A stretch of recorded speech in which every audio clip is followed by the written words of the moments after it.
Today we'll be seeing what is the different portions, how you can divide the data.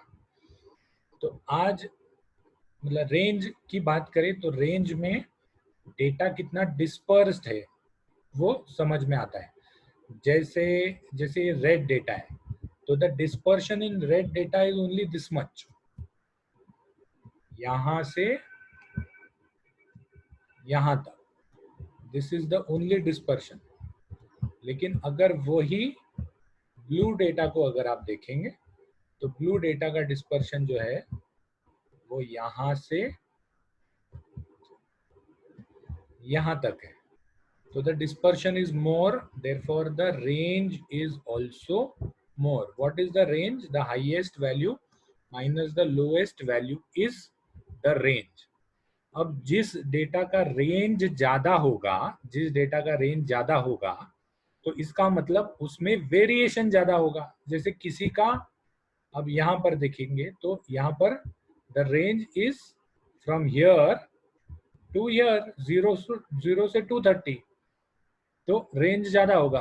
और मतलब अगर दो data अगर हम लेंगे कि कोई भी एज पे कितना वजन है, कोई भी एज पे कितना वजन है, तो the young people will have a lower weight, the mid the मतलब जो बच्चे हैं उनको कम वेट होगा, और जो जवान है उनका वेट ज्यादा होगा, और जो बूढ़े हैं वो कहीं यहाँ आ जाएंगे.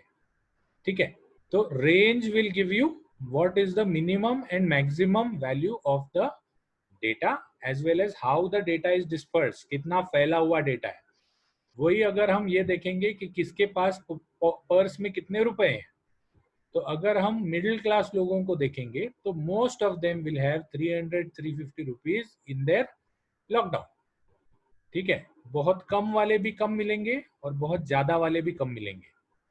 तो this is how the data is dispersed. Range is how much the data is dispersed. तो अब इसके आगे का ये देखते हैं. So let us clear all drawings and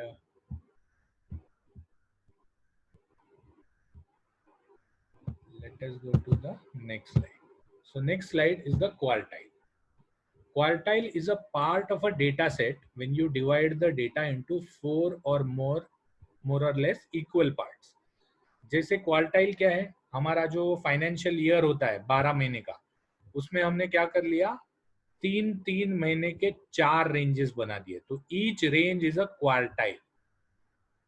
ठीक है. या फिर जनवरी से दिसंबर तक के महीने हैं तो जनवरी फरवरी मार्च एक क्वार्टाइल हो गया, अप्रैल मई जून एक क्वार्टाइल हो गया, जुलाई अगस्त सितंबर एक क्वार्टाइल हो गया, अक्टूबर नवंबर दिसंबर एक क्वार्टाइल हो गया. तो जो डेटा है उस डेटा को जब आप 4 पार्ट्स में डिवाइड करते हो तो हर पार्ट को एक क्वार्टाइल कहते हैं. डेटा कौन सा? Sample data. जैसे सिस्टोलिक बीपी या amount of blood sugar in blood, तो उसको जब आप 4 पार्ट में डिवाइड करते हो तो दैट बिकम्स अ क्वार्टाइल.